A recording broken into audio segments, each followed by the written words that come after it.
Every year, July 16th walks right past your door, and you let it go, like it's just another day on the calendar.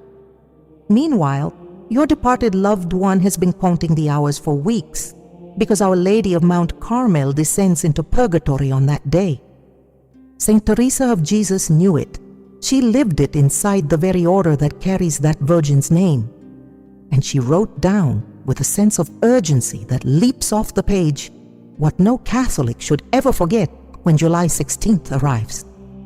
What you should be preparing for right now, what your departed loved one is hoping you'll do, and what almost nobody does, because nobody has explained it the way Saint Teresa of Jesus explained it to her nuns. Saint Teresa of Jesus was a Carmelite.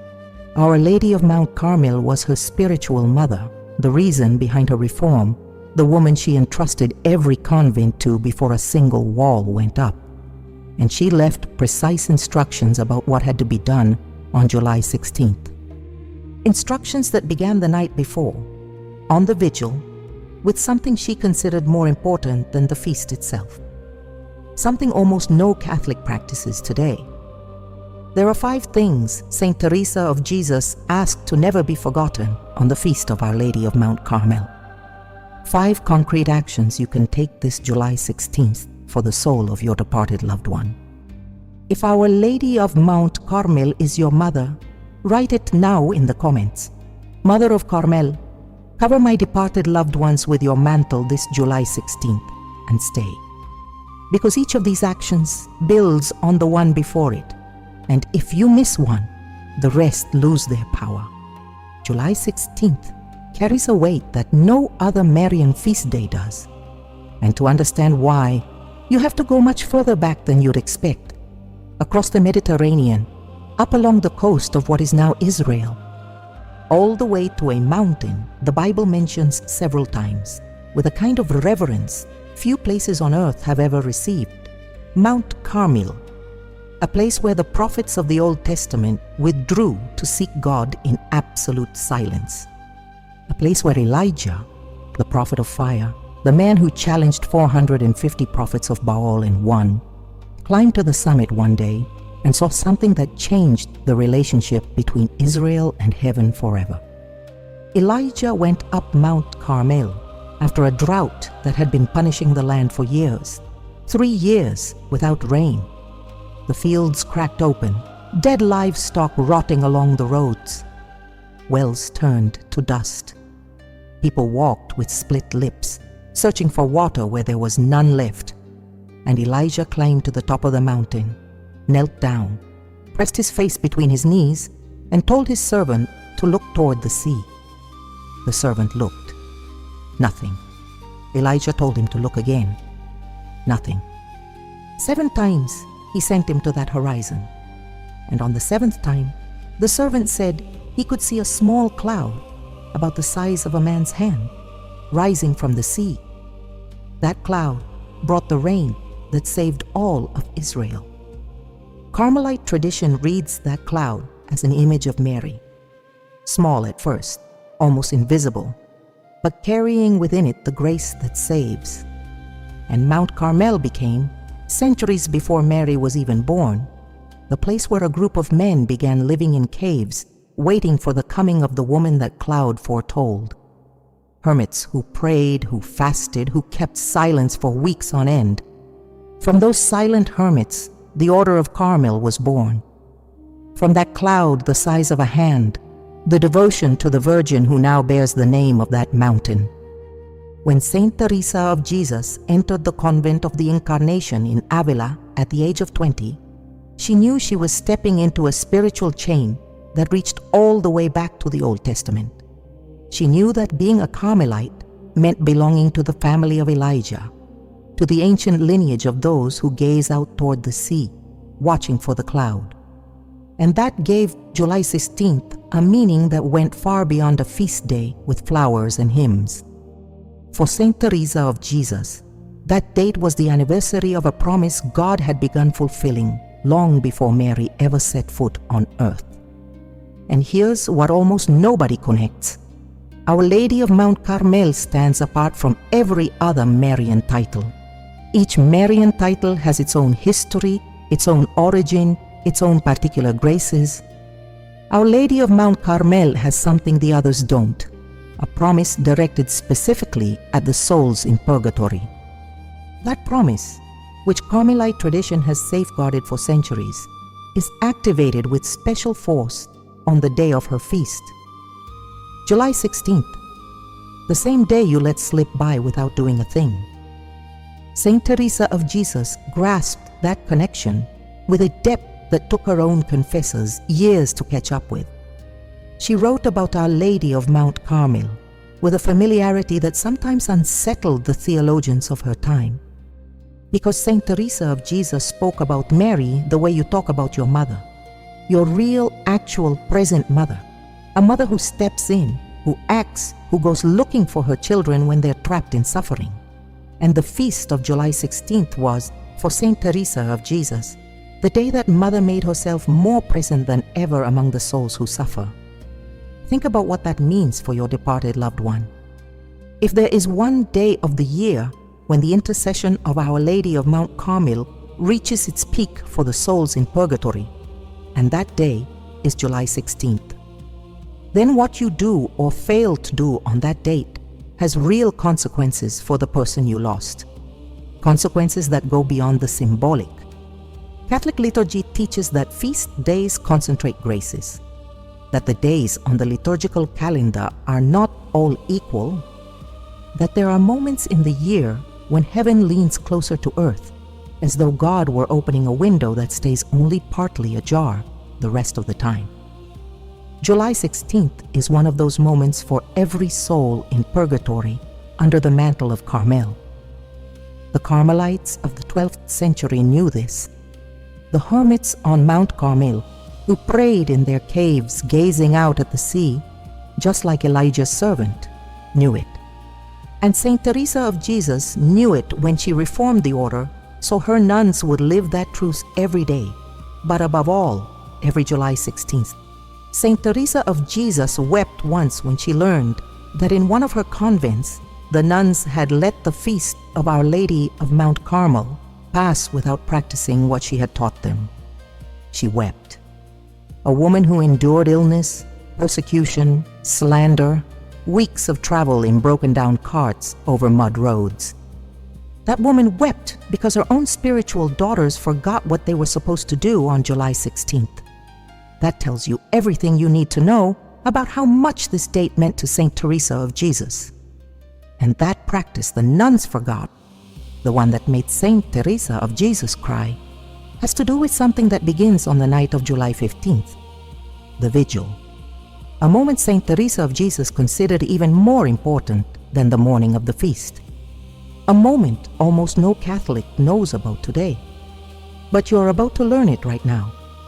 Avila, 1562. The convent of St. Joseph has just been founded. It's small, poor, with walls that let the cold of the Castilian plateau cut through as if they were made of paper.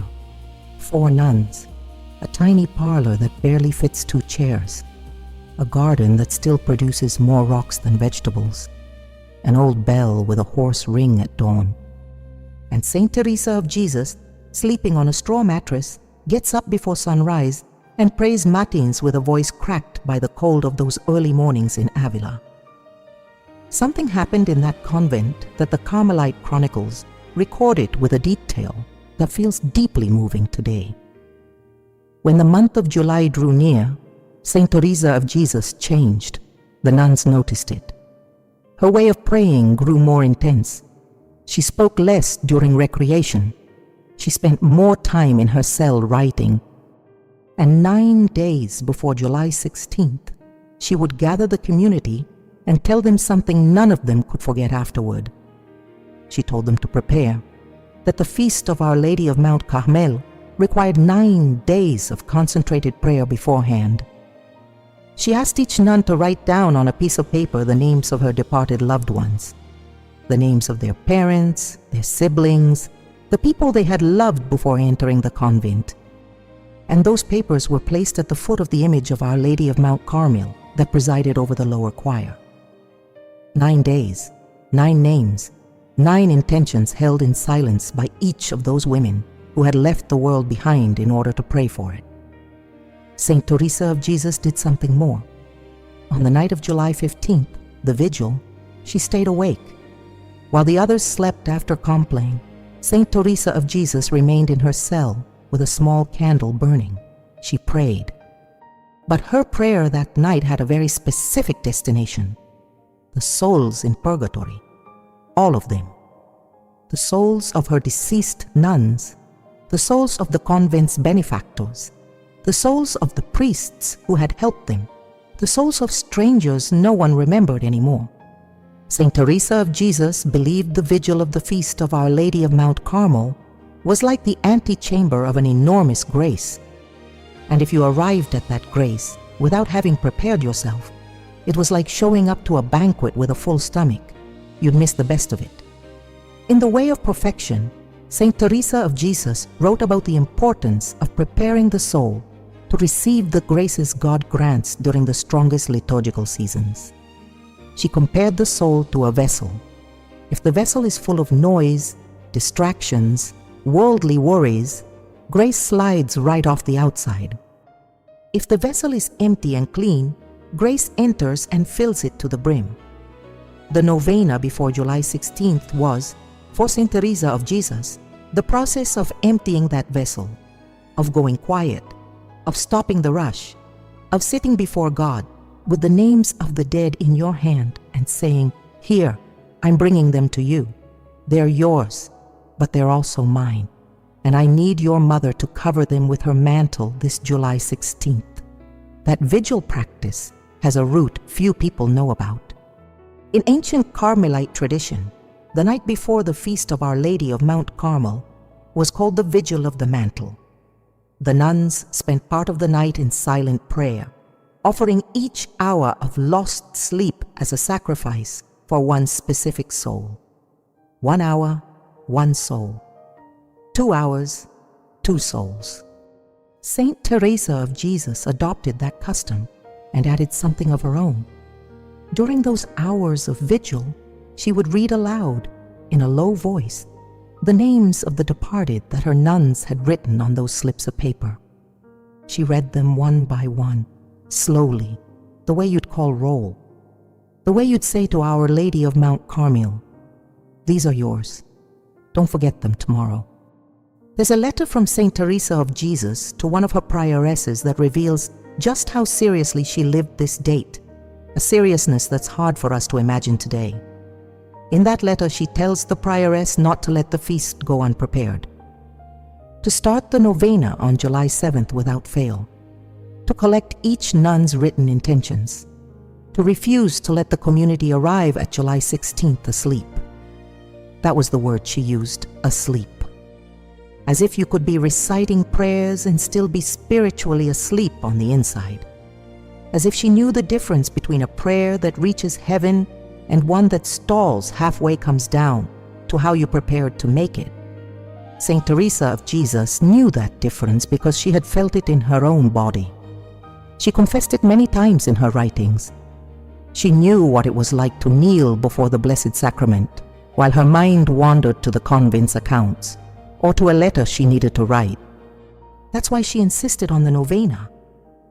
Those 9 days helped her arrive at July 16th with her heart wide awake.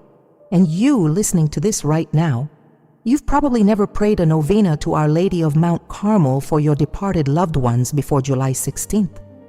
You probably didn't even know that practice existed.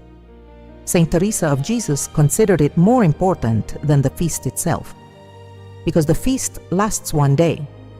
The novena lasts 9. And during those 9 days, according to Carmelite tradition, Our Lady of Mount Carmel is preparing the ground in purgatory, drawing closer the souls who will be set free, spreading her mantle over those who will receive special mercy. And if you arrive at July 16th without having done anything during those 9 days, you arrive late. You arrive with a full vessel. You arrive asleep. That's why Saint Teresa of Jesus cried when she found out her nuns had forgotten. She knew what was at stake, and she knew that an opportunity like this once a year, doesn't come back the next day. What happens when you offer your departed loved one to Our Lady of Mount Carmel on July 16th? Does something different happen compared to doing it on any other day of the year? The short answer is yes. But the longer answer has a depth that's worth pausing for. Catholic theology teaches that liturgical feasts concentrate specific graces. That means on Christmas Day, for example, the graces tied to the incarnation of the Son of God pour out with an abundance the rest of the year doesn't reach. On Good Friday, the graces of the Passion. On Pentecost, the graces of the Holy Spirit. Every feast on the liturgical calendar carries its own content, its own particular grace, its own channel that opens between heaven and earth with greater force on that day than any other. On July 16th, the grace that concentrates is the maternal intercession of Mary as Our Lady of Mount Carmel. And that intercession has a privileged destination, the souls in purgatory. Saint Teresa of Jesus understood this better than almost anyone in the history of the Church, because she belonged to the order that was born under the mantle of that very Virgin. Every time she prayed for a departed soul, she knew she was activating a chain of intercession that went from her to Our Lady of Mount Carmel, and from Our Lady of Mount Carmel to her son. A chain that on July 16th became shorter, more direct, more powerful. But for that to work, you have to do your part. And your part begins with something very simple that almost nobody does. Explicitly offering your departed loved ones to Our Lady of Mount Carmel. By name. Out loud if you can. On July 16th, a lot of Catholics pray for their dead in general terms. They say, "Lord, have mercy on the souls in purgatory," and that's good. But Saint Teresa of Jesus taught that prayer for the departed gains strength when it's specific. When you say the name, when you put a face to it, when you say to Our Lady of Mount Carmel, "I'm bringing you my mother, I'm bringing you my father, my son, my husband, my sister." Saint Teresa of Jesus prayed that way, name by name, face by face. And she asked her nuns to do the same, especially on July 16th, because on that day, Our Lady of Mount Carmel hears those names with an attentiveness that the rest of the year remains veiled by the distance of ordinary time. There's something you need to understand about purgatory to see why July 16th matters so much. The souls there are suffering. They suffer because they love God with everything they are, and they cannot see Him face to face. It is a suffering born of love, of burning desire, of a waiting that hurts more than any earthly pain ever could. Imagine wanting to embrace someone with your whole soul and there's a pane of glass between you and them. That's purgatory. A glass that grows thinner with every prayer, every mass, every sacrifice offered from earth. And that suffering is relieved each time someone on earth offers something for those souls. A mass, a rosary, a fast, alms given in the name of the departed. But there are days when that relief arrives multiplied. Days when heaven, so to speak, draws nearer to that place of waiting. July 16th is one of those days, because Our Lady of Mount Carmel, who holds maternal authority over the souls of Carmelites and of all who are devoted to the scapular, draws near with her mantle to cover those who need her most. In her writings, Saint Teresa of Jesus described Mary's presence among the souls who suffer. She used images that sometimes sound like they belong to another age, but they carry a truth that Catholic doctrine supports. The idea that Mary visits purgatory, that her presence consoles the souls, that her intercession speeds up their purification. In the interior castle, Saint Teresa of Jesus writes about the degrees of closeness to God and how the Virgin acts as a bridge between souls still far away and the light that awaits them. That bridge function intensifies on the day of her feast, because on that day, the entire Church prays to Our Lady of Mount Carmel, and the prayer of the entire Church carries a weight that individual prayer, no matter how devout, simply cannot match. So let me come back to the question. What happens when you offer your departed loved one to Our Lady of Mount Carmel on July 16th? Your prayer joins the prayer of millions of Carmelites, confraternity members, and scapular devotees across the world. That prayer arrives amplified by the grace proper to the feast. Our Lady of Mount Carmel receives the name of your departed loved one on a day that is specifically hers. And your departed loved one, wherever they are, perceives the difference. Because the souls in purgatory perceive prayer. Saint Teresa of Jesus stated it, she experienced it, and she left it in writing so that you would know it today. But there's still more that needs to be said. Something Saint Teresa of Jesus passed on to her prioresses in an instruction that was nearly lost in the archives of the order. An instruction about what the nuns were to read aloud on the morning of July 16th, before Mass, in front of the entire community. A text that transformed the way each one of them walked into the chapel that day. I can't tell you about it yet, but you're going to hear it. And when you do, you'll understand why Saint Teresa of Jesus gave this date more importance than almost any other feast of the year. 1577. Saint Teresa of Jesus is 62 years old, and she's in Toledo in the convent she founded there after one of her most exhausting journeys across the roads of Castile. It's July. The heat of the plateau presses down like a clenched fist. And she is writing. She's writing to Father Geronimo Gracian, her confessor and ally in the Carmelite reform. In that letter, she talks about the feast that's coming, the Feast of Our Lady of Mount Carmel. And she tells him something that sums up everything she believed about prayer on that particular day. She tells him that the prayer you say on July 16th before Our Lady of Mount Carmel carries a force inside it that the very same prayer, said on any other day, simply does not have. It's as if the Virgin opens her arms wider that day, as if her mantle grows longer, broader, more able to reach those who suffer below, as if the distance between earth and heaven narrows to the width of a sigh. That letter was preserved in the order's archives for centuries.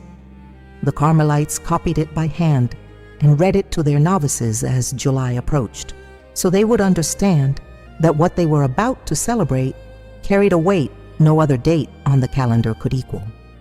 That image, the mantle widening, has a very concrete meaning in Carmelite spirituality.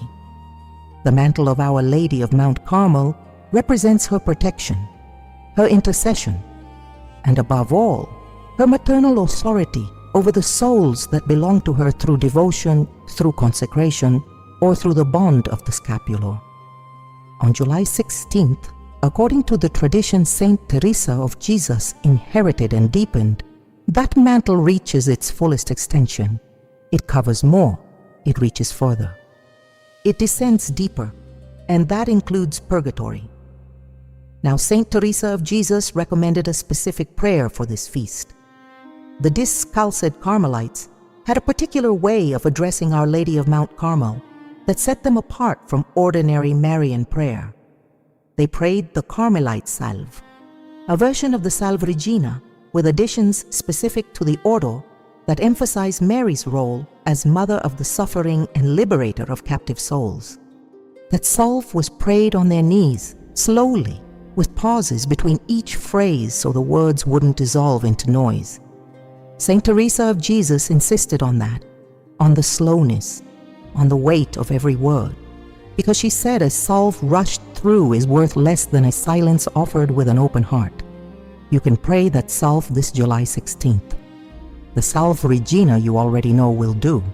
What matters is how you pray it, and Saint Teresa of Jesus left very clear instructions on that. First, kneel if your body allows it. If you have knee or back problems, sit, but keep your hands together. Second, before you begin, say the name of your departed loved one out loud. Say it as though you were making an introduction. Say it looking at an image of the Blessed Virgin, or if you don't have one, looking upward, toward where you know she is. Third, Pray the salve phrase by phrase. Don't rush it. Between each phrase, breathe. Let the words sink in. Fourth, when you finish, stay in silence for at least 1 minute, a full minute. Don't move. Don't think about what you have to do next. That minute of silence is, according to Saint Teresa of Jesus, the moment Our Lady gathers your prayer and carries it where it needs to go.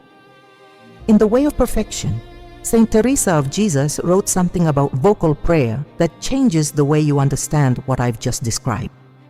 She said many Christians pray with their lips, but their mind is somewhere else, that they move their mouth forming holy words while inside they're calculating what they'll have for dinner or how much the neighbor still owes them. And that kind of prayer, even though it's good in itself, arrives weak, arrives halfway, like a letter you send without a stamp.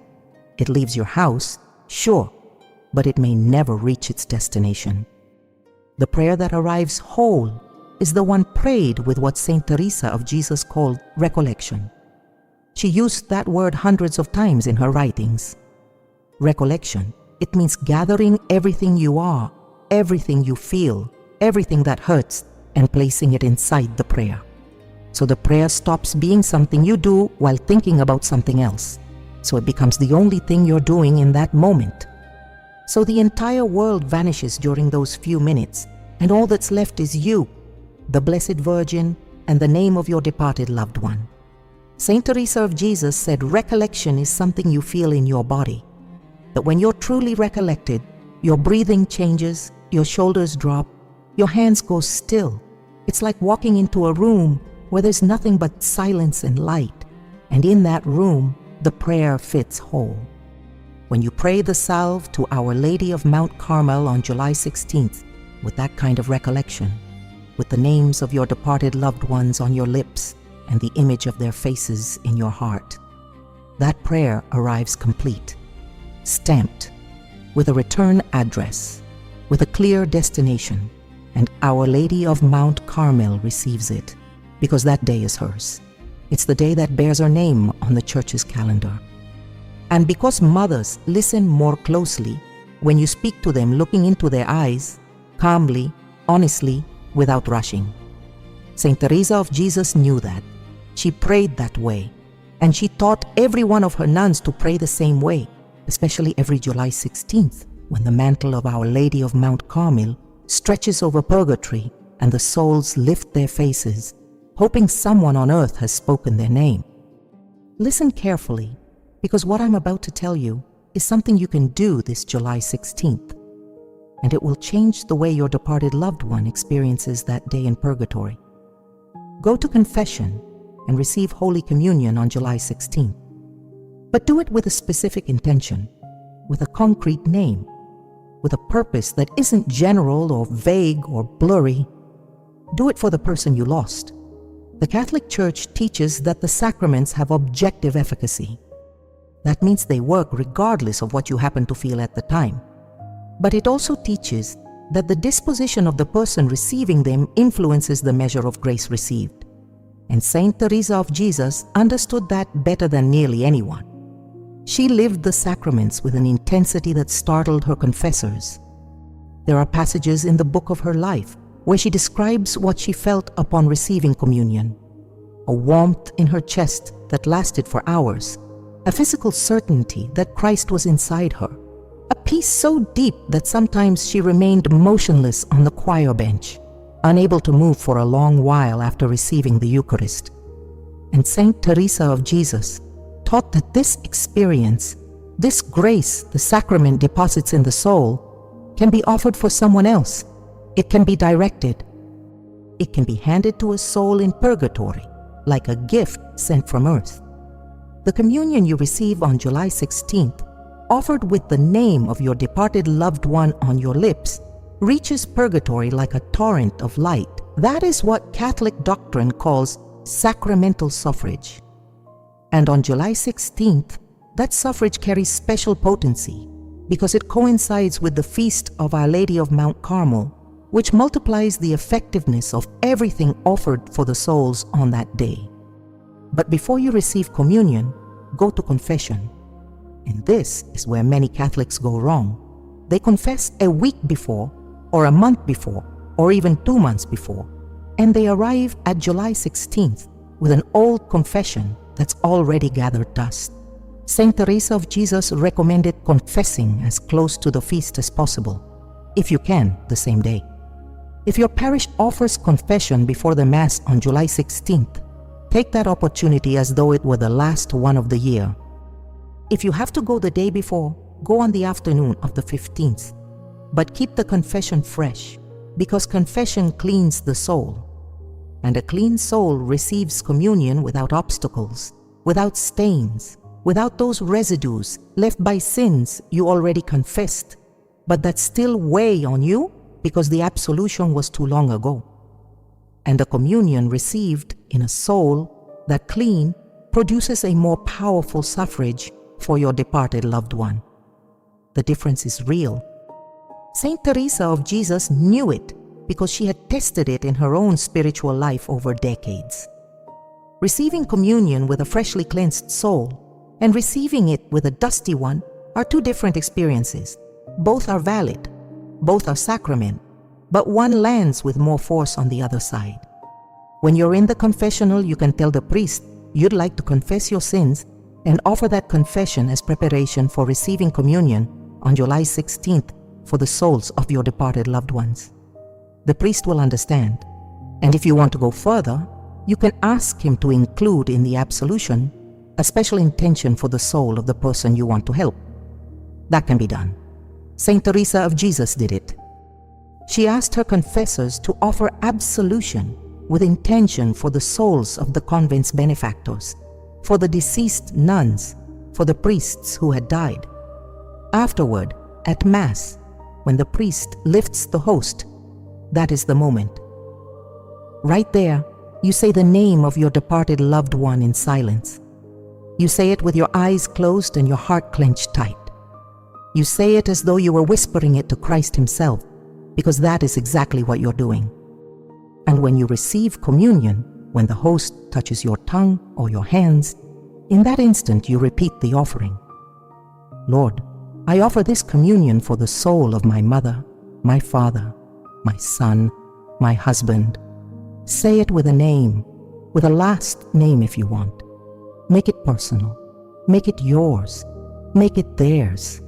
Saint Teresa of Jesus lived that moment with an intensity the nuns could sense from the outside. The chronicles of the convent of Saint Joseph tell us that after receiving communion on the Feast of Our Lady of Mount Carmel, Saint Teresa of Jesus would remain kneeling for a long time, her hands covering her face, trembling slightly. The sisters knew she was offering. They knew that in that moment she was surrendering her entire communion for someone who had already died. And they knew that surrender had real consequences in purgatory, because Saint Teresa of Jesus would tell them afterward, during recreation, that she had felt something, that she had sensed a response, that something had shifted on the other side. You can experience that this July 16th. Maybe you won't tremble like Saint Teresa of Jesus. Maybe you won't feel warmth in your chest or find yourself unable to move on the pew. That doesn't matter. The grace of the sacrament works even if you feel nothing. It works in silence. It works within. But your departed loved one will receive what you offer, because the sacraments operate beyond what your senses can detect. And a communion offered on July 16th, on the Feast of Our Lady of Mount Carmel, for a specific soul in purgatory, it arrives. It arrives with the strength of the whole Church celebrating Mary that day. It arrives carrying the weight of centuries of Carmelites who have done exactly the same. And it arrives with your love, the love of a son, a daughter, a spouse, which is what your departed loved one needs most from earth. The night of July 15th smells different in Carmelite convents. It has smelled that way for over 400 years. Melted wax, cold incense still lingering from Vespers, damp stone the heat of the day, never quite managed to dry. The nuns have already gone to bed. The silence at that hour in a convent has an almost physical weight. as if the walls were pressing closer together to protect whatever is happening inside. And in a small cell, behind a wooden door that doesn't close right, there's a woman awake. Saint Teresa of Jesus spent the night of July 15th keeping vigil.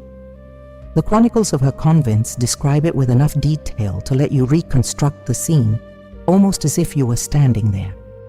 Her cell at St. Joseph's in Avila measured about 10 feet by 6, a straw mattress flattened by use against the wall, a dark wooden crucifix nailed to the brickwork, chipped at the corners, a low, wobbly chair where she wrote with a board across her knees because the cell had no table.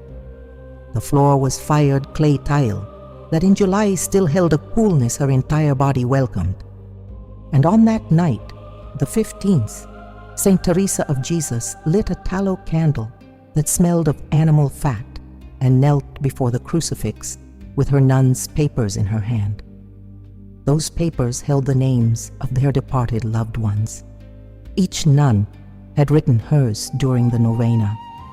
Some papers carried just one name, others had 5 or 6. A few were packed so tight with names the handwriting shrank at the bottom to squeeze them all in. Saint Teresa of Jesus unfolded them one by one on the cell floor. She read them in a low voice, pronouncing each name with her lips barely parted, as if she were tasting them, as if the names had flavor. And to each name she added a short intention. Lord, have mercy on this soul. Mother of Carmel, cover this one tonight. The Vigil of the Mantle. That was the name for this practice in ancient Carmelite tradition.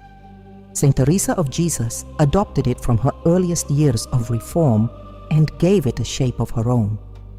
She divided it into 3 parts. The first, from after Compline to midnight, she devoted to vocal prayer. She prayed the Carmelite Salve, the Our Father, the Hail Mary, the penitential psalms. Everything slowly, everything with the names of the departed woven between each phrase. The second part, from midnight to 2 in the morning, she devoted to mental prayer. She sat in silence before the crucifix, eyes closed, offering that silence as suffrage. Saint Teresa of Jesus said that offered silence is worth as much as spoken prayer, and sometimes more, because God hears what you hold back just as clearly as what you say aloud. And in that silence, she said, sometimes you can hear the voice of those who have already gone. You hear it on the inside, with the ears of the soul. The third part, from 2 o'clock until matins the next morning, she devoted to spiritual reading. She read passages from the Old Testament about Mount Carmel, about Elijah, about the cloud. And in that reading, she found the strength for the final hours of the vigil, when exhaustion presses hard and the body cries out for bed, with a desperation only known to those who have spent entire nights in prayer. You can do something similar this July 15th, adapted to your life. You don't need to stay up all night. What Saint Teresa of Jesus was after with the vigil was creating a space of silence, prayer, and offering before July 16th dawned. And you can do that in your own home with simple things for an hour or 2 before going to bed. Find a quiet spot in your house, your bedroom, the living room, any corner where you can be alone. Light a candle. If you have a scapular, place it on the table beside the candle. If you have an image of Our Lady of Mount Carmel, set it in front of you. If you have a crucifix, make sure it's visible. And if you have none of those things, the candle is enough. The candle represents presence, light in the middle of darkness. The same thing Saint Teresa of Jesus had in her cell in Avila more than 4 centuries ago. Write on a piece of paper the names of your departed loved ones, the ones you want to entrust to Our Lady of Mount Carmel this July 16th. Write them in your own handwriting, with a pen, a pencil, whatever you've got. But write them. Saint Teresa of Jesus insisted the names be written by hand because the act of writing forces the mind to linger on each person, to remember their face, to feel their absence. And that absence, turned into prayer, carries a power that generic prayer rarely reaches. Then kneel or sit before the candle. Read the names in a soft voice, one by one. And after each name say, "Our Lady of Mount Carmel, I entrust this soul to you." Or if you prefer, "Mother of Carmel," cover them with your mantle. Whatever words come from your heart, whatever feels most like yours. Saint Teresa of Jesus never forced her nuns to use a set formula. She told them to talk to the Virgin the way they talk to their mother, naturally, with trust, with the certainty that Mary hears and acts. After you've read all the names, stay in silence. Let the candle burn, watch the flame, and offer that silence for your departed loved ones. Let that silence be your vigil of the mantle. Let it be your way of doing what Saint Teresa of Jesus did in her cell in Avila on the night of July 15th, with fewer hours maybe, without the cold, but with the same love. Now we're going to enter a subject that few priests explain from the pulpit, and that few devotional books treat with the depth it deserves. What happens in purgatory on July 16th, according to Carmelite mysticism. What Saint Teresa of Jesus perceived, described, and passed on to her spiritual daughters about the presence of Our Lady of Mount Carmel among the suffering souls. Carmelite tradition speaks of something called the Marian visitation. The idea that Mary, on certain dates in the liturgical calendar, makes herself present in purgatory in a special way. Her presence consoles, her presence eases the suffering, and her presence, according to the testimonies gathered over centuries within the Order of Carmel, accelerates the purification of certain souls. July 16th is the date when that visitation reaches its most intense point, because it's the day of Mary as Our Lady of Mount Carmel, the day the entire order prays together, asking for the souls that belong to her. And that collective prayer, combined with Mary's maternal intercession, produces something the Carmelite mystics have described with images that shake you to the core. In the interior castle, Saint Teresa of Jesus talked about the different degrees of closeness to God. She described the soul's journey from the outer mansions, where there is still darkness and confusion, to the seventh mansion, where the soul is united to God in what she called spiritual marriage. But between those mansions and the beatific vision of heaven, there is a stretch the souls in purgatory must cross, a stretch that hurts, that burns, and that Our Lady of Mount Carmel helps to shorten. Saint Teresa of Jesus described Our Lady of Mount Carmel acting as a guide through that stretch, like a mother taking the hand of a sick child and walking beside him down a dark hallway toward a room full of light. The mother doesn't take the sickness away, but she walks alongside the child. She speaks softly in his ear. She tells him it's almost over, that at the end of the hallway there's an open door, and behind that door someone is waiting who loves him more than he can imagine. And that companionship, that steady maternal presence, relieves the pain in a way that Catholic theology recognizes as active intercession. Mary intercedes before her Son for the souls in purgatory, and her intercession carries a weight that the intercession of any saint, however great, however heroic in life, cannot match. Because Mary is the Mother of God, and a mother's petition whispered into her Son's ear has a power that transcends all hierarchy. Within Carmelite tradition, 3 categories of souls receive special mercy on July 16th. The first, the souls of professed Carmelites, men and women who lived under the rule of Carmel and died in a state of grace. These souls belong to Our Lady of Mount Carmel by vow. They consecrated themselves to her in life, and she keeps the promise she made to protect them beyond death, especially on the day of her feast. The second, the souls of scapular devotees who fulfilled the requirements of Carmelite devotion. Those who wore the scapular in faith, prayed some daily Marian prayer, and lived in a state of grace. These souls, though they weren't religious, stand under the mantle of Our Lady of Mount Carmel, through voluntary devotion. And on July 16th, they receive special attention from Mary. The third, and this is the one that matters most to you, the souls of departed loved ones who are entrusted to Our Lady of Mount Carmel by their living family members. Your departed loved one can be in this category. Even if they never wore a scapular, even if they never prayed to Our Lady of Mount Carmel during their life, if you entrust them to her on July 16th, if you say their name in prayer, if you keep the vigil, if you receive communion for them, that soul comes under Mary's mantle through your intercession. You become the bridge, you become the Carmelite, praying for a departed loved one who didn't have the blessing of knowing this devotion in life. Saint Teresa of Jesus made it clear that the intercession of the living for the dead holds enormous value, especially when it's channeled through Our Lady of Mount Carmel on the day of her feast. In one of her letters to the prioresses of the order, she wrote that the nuns should pray that day for the deceased Carmelites and also for all the souls in purgatory who had nobody praying for them, the forgotten souls, the ones who died alone in a hospital, in a street, on a battlefield, nobody ever talked about again, the ones who left no family, the ones who left family but that family grew tired of praying or simply forgot or died themselves. Saint Teresa of Jesus felt a deep compassion for those souls. She called them the orphans of purgatory. She said they were the neediest and the least attended to. And she asked her nuns to include them in the vigil on the 15th and in the prayers on the 16th, because Our Lady of Mount Carmel is mother of all, of those who know her and of those who never heard her name.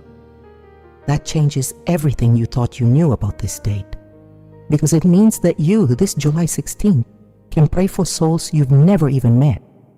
You can add to your list of names an open, generous intention for the forgotten souls in purgatory who have no one.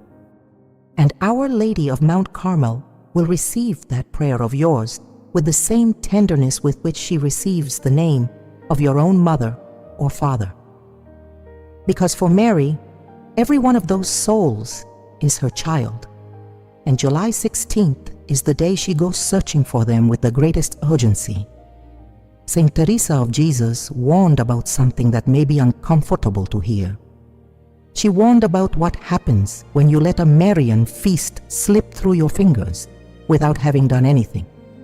When July 16th comes and goes while you're occupied with other things, thinking about work, about the grocery run, about the show you left half-watched last night, and your departed loved one down there, waiting for a prayer that never came. Saint Teresa of Jesus told her nuns, with that bluntness she was known for, that letting the feast of Our Lady of Mount Carmel pass without active prayer was like having the door to heaven standing open in front of your departed loved one and falling asleep instead of pushing them through it. She used that image more than once: the open door, the sleep, the opportunity that closes when the day ends. Because liturgical graces have a time limit. They last as long as the feast lasts. And when July 16th is over, that special concentration of Marian intercession that purgatory receives on that day is over too. Ordinary time returns. The usual distance between earth and that place of waiting is back. And your departed loved one is still there, waiting for the next July 16th. 12 more months. Think about that. 12 months, a full year before that door opens that wide again. You live those 12 months in the noise of daily life, and you barely feel them pass. They slip away between the kitchen and work and bills and the children who need you and the nights that fall without warning. But for a soul in purgatory, every day carries a different weight. Every day without relief stretches like a rubber band no one releases, and it aches more the tighter it's pulled. Saint Teresa of Jesus described time in purgatory as time that feels longer than time on earth. 1 minute of suffering for love of God, when that love still can't be fulfilled in the beatific vision, feels like an hour, and an hour like a full day. And 1 day, without prayer, without suffrage, without someone on earth saying your name before the Blessed Virgin, That feels like an entire week of burning solitude. That's why I'm asking you not to let this July 16th pass you by. That's why I'm going to give you a concrete step-by-step plan right now, so you arrive at that date prepared, so your departed loved one receives everything Our Lady of Mount Carmel wants to give them that day. And so you become the channel through which that grace reaches them. July 7th, start the novena. Write the names of your departed loved ones on a piece of paper. Put it somewhere visible in your home, next to an image of the Blessed Virgin if you have one, or beside a candle you light every night for 9 days. Each night before bed, read the names softly and pray one Hail Mary for each. July 15th, at night. Keep your vigil of the mantle. Dedicate at least 1 hour after dinner to silent prayer for your departed loved ones. Light the candle. Place the scapular on the table if you have one. Read the names. Pray the salve. Stay in silence. Offer that silence. If you can go longer than an hour, even better. Each additional hour is one more suffrage for one more soul. July 16th. Go to Mass. If your parish offers confession beforehand, go to confession. If your parish has Mass in the morning and in the evening, choose whichever works best, but go. Receive communion with the explicit intention of offering it for your departed loved ones. Say their names silently at the moment you receive the Eucharist. After Mass, stay a few minutes in the church. Pray another salve before the Blessed Sacrament, and offer everything you did that day, from the moment you woke up to the moment you go to sleep, as an act of suffrage for the souls you entrusted to Our Lady of Mount Carmel.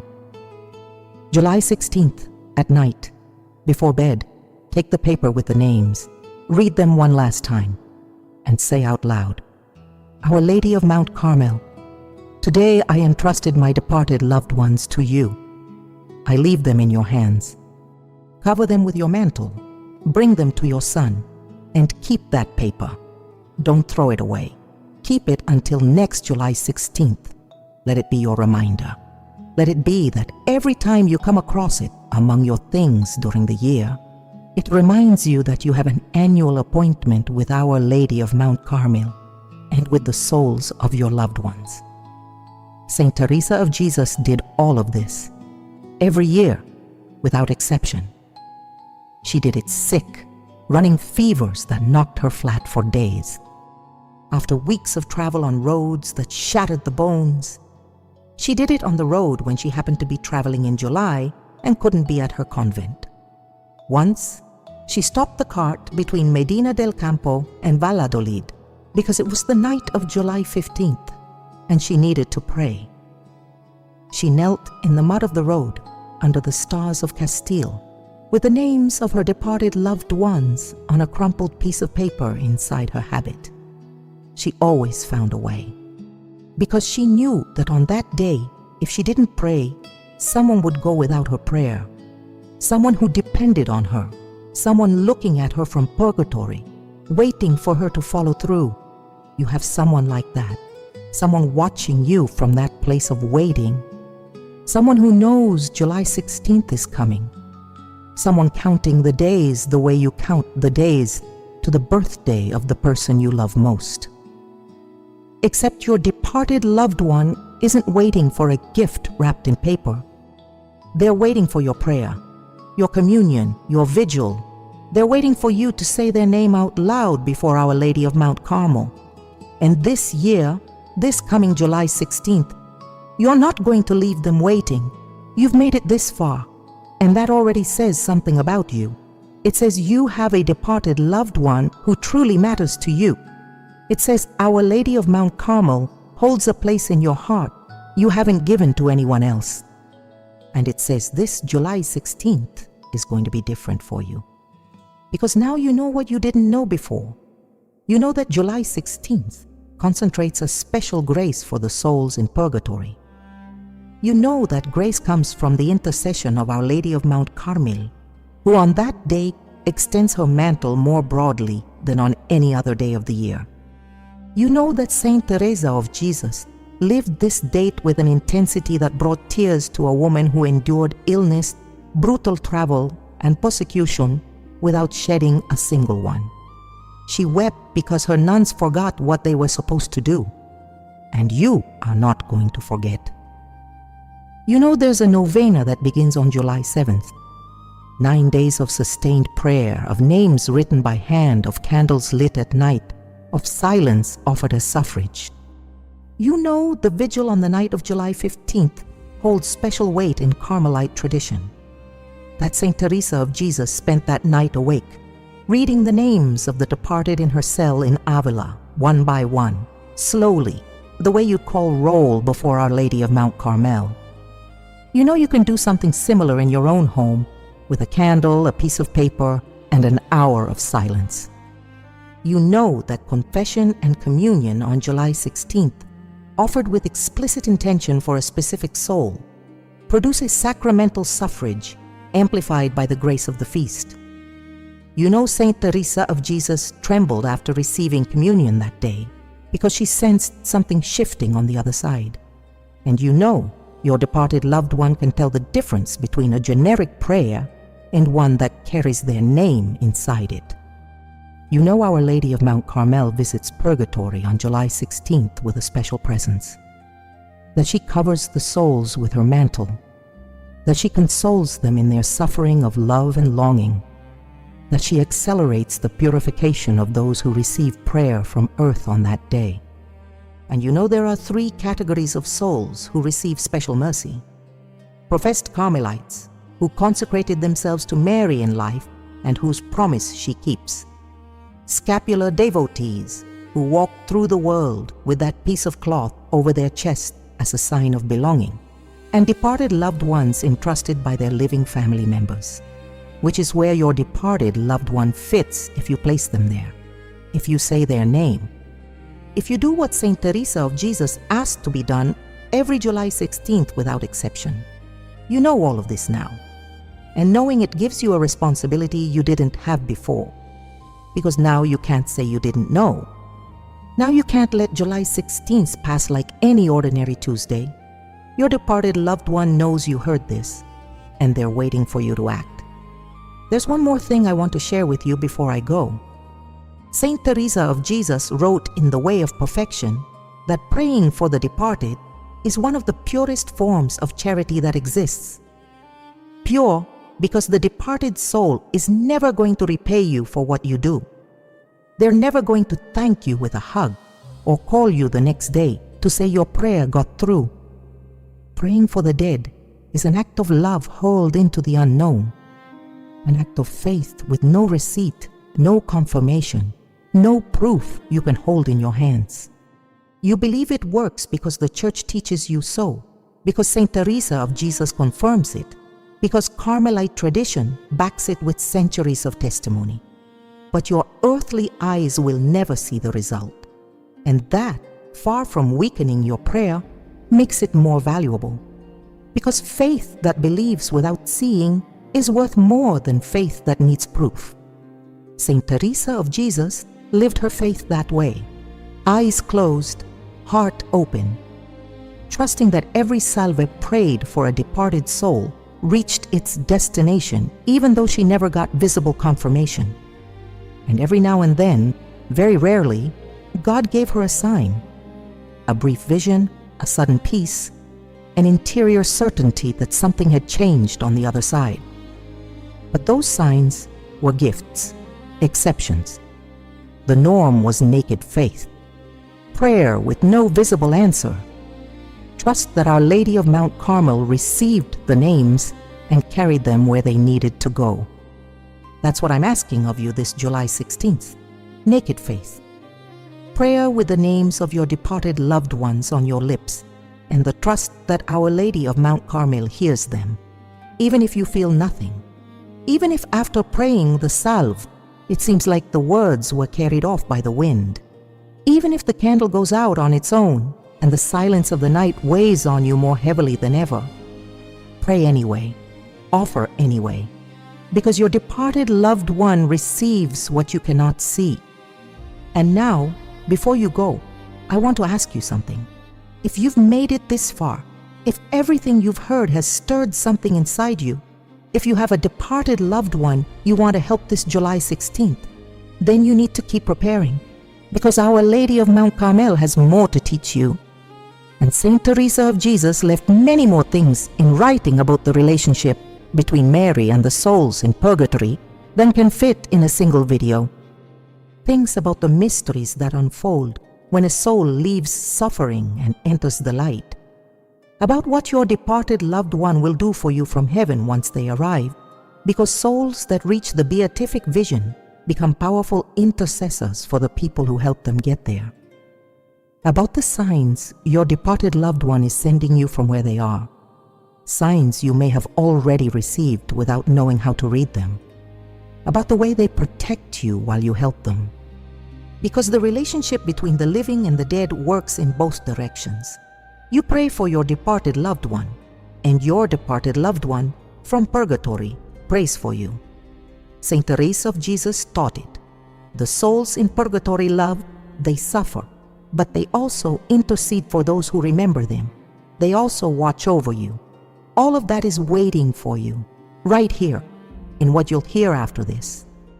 Because every truth Saint Teresa of Jesus taught about the souls, about the Blessed Virgin, about the prayer that crosses the wall between the living and the dead, it connects to the next one. And if you stop now, you stop halfway. There is a door in front of you. Behind that door is something your departed loved one wants you to know. And what comes next has been kept for you with the care of a letter you haven't opened yet. Stay. Your departed loved one is asking you to stay. I leave you with gratitude, real gratitude. Thank you for staying until the end. Thank you for listening to every word without skipping ahead, without fast-forwarding. Thank you for keeping your heart open to receive what Saint Teresa of Jesus wanted you to know about the Feast of Our Lady of Mount Carmel and the souls of your departed loved ones. What you heard today stays inside you. It stays in your memory and in your chest. On July 7th, when you begin the novena, you'll remember all of it. This July 16th, when you light that candle in your home, when you read those names in your own handwriting, when you pray the salve in silence, looking at the image of the Blessed Virgin or looking upward, remember that thousands of people are doing the same thing at that very moment. Discalced Carmelite nuns in Spain, in Mexico, in Colombia, in Argentina, in the Philippines, all over the world. Grandmothers praying for their departed children. Mothers praying for their parents. Daughters praying for the grandparents who raised them. All of them praying to the same Virgin. All of them speaking the names of people they loved and lost. All of them trusting that the mantle of Our Lady of Mount Carmel covers their departed loved ones that night. And you are one of them, because today you chose not to forget. May Our Lady of Mount Carmel cover you with her mantle, you and every one of yours, the living who walk beside you and those who have already crossed to the other side. May this July 16th be the day your departed loved one feels that someone on earth spoke their name before Mary. And may Saint Teresa of Jesus, from the heaven where she intercedes for each one of us, walk beside you in every prayer you offer for those you love on the other side of the wall. Amen.